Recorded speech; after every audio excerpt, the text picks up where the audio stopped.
Salut à tous, alors aujourd'hui on va démystifier deux termes que vous avez sûrement déjà entendus si vous fréquentez la programmation ou si vous envisagez commencer dedans. Il s'agit de Git et de GitHub. Oui, ça sonne pareil, mais je vous assure c'est comme comparer la pizza et la livraison de la pizza. Alors restez avec moi car dans les prochaines minutes vous allez devenir le maître des commits. C'est parti. Commençons avec Git. Git c'est le chef de cuisine. C'est un système de contrôle de version décentralisé qui permet de garder une trace des modifications que vous apportez à votre code. Imaginez que vous écrivez un roman et que vous voulez garder des versions de chaque chapitre à chaque fois que vous faites une modification. Git c'est l'outil parfait pour ça. Il vous permet de revenir à une version précédente très facilement. Passons maintenant à GitHub. Si Git est le chef en cuisine, alors GitHub est le restaurant qui présente tous ses plats au monde entier. GitHub est une plateforme en ligne qui vous permet de stocker vos repos Git et de collaborer avec d'autres développeurs. C'est un peu comme le réseau social de votre code. Vous pouvez le montrer à des employeurs potentiels ou encore à des amis, la famille, n'importe qui. D'accord, assez parlé, passons à l'action. Premièrement, on commence par vérifier qu'on a Git d'installer sur notre ordinateur avec git-version. Je vais mettre les liens dans les commentaires pour l'installer autant sur Mac, Windows ou Linux. Ensuite, on part directement sur GitHub. Ici aussi, vous devez créer un compte pour commencer. Ensuite, on se retrouve sur Repository, New Repository. On peut créer un nom. On peut donner un nom à notre projet, une description, c'est optionnel, pas besoin. Laissez-le à public pour commencer, ce sera plus simple. Puis tout ça, c'est des petits détails. Ok, là, ce qui nous intéresse, c'est ce lien ici. Assurez-vous d'être sur HTTPS. Vous pouvez le copier en cliquant ici. On se retrouve directement sur notre PC en nouveau.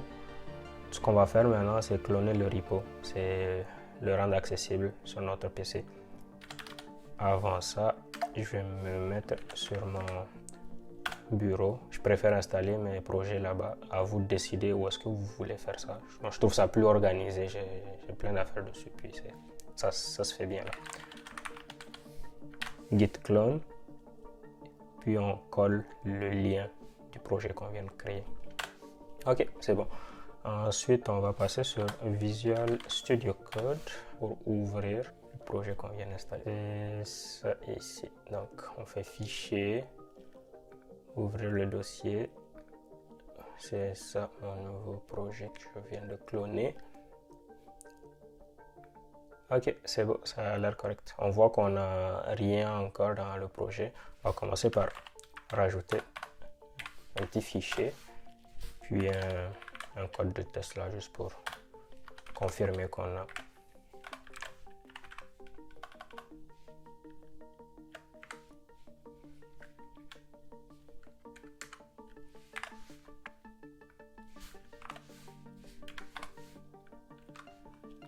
C'est bon.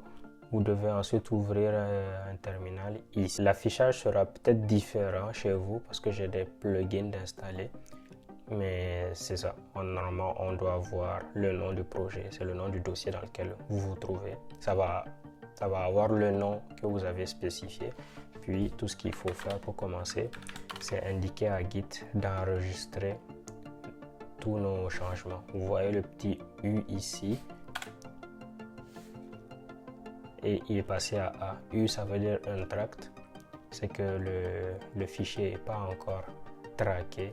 Et puis add, c'est added. C'est que le fichier est en train d'être suivi. Une fois qu'on a add, on peut faire un premier commit.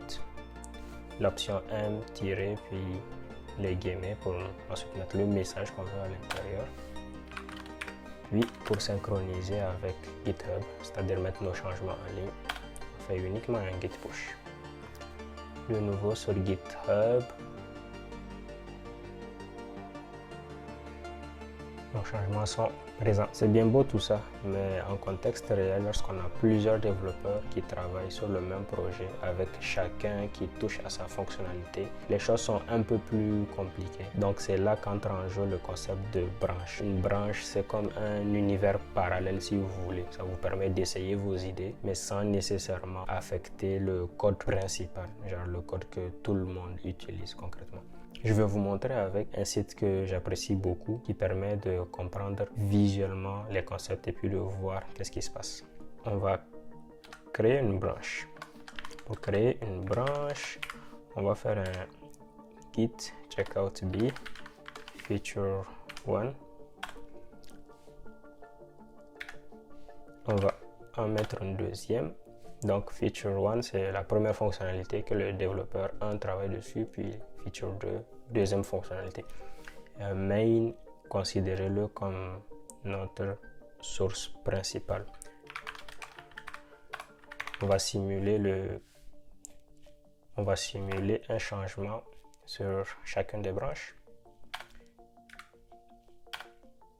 Ensuite, on se met à nouveau sur la branche 1 pour simuler un changement là-bas aussi.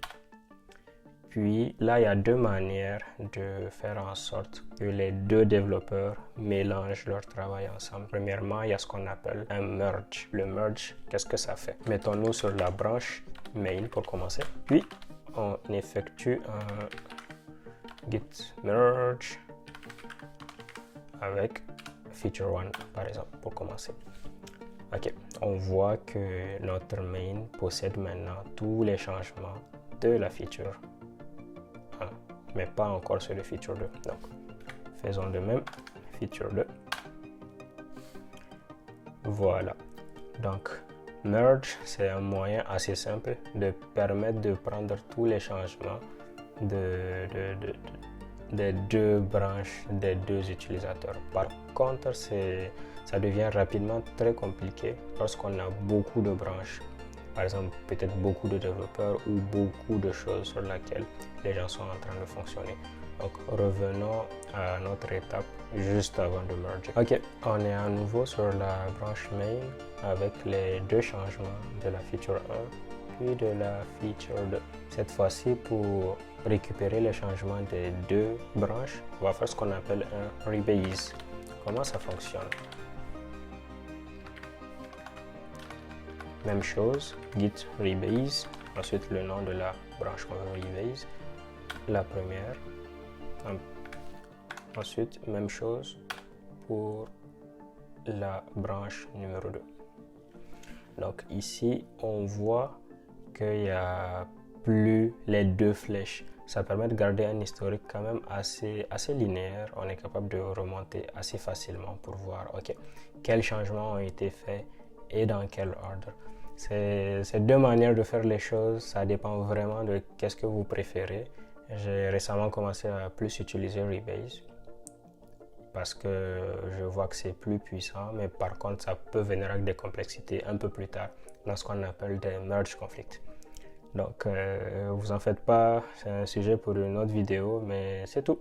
Et voilà, Git et GitHub ne sont plus un mystère pour vous. Avec un peu de pratique, vous allez pouvoir gérer vos projets comme un pro. N'hésitez pas à mentionner dans les commentaires si vous avez des astuces ou des manières de travailler qui sont différentes des miennes. Je serai ravi de discuter. N'oubliez pas de liker, commenter et vous abonner. Ciao!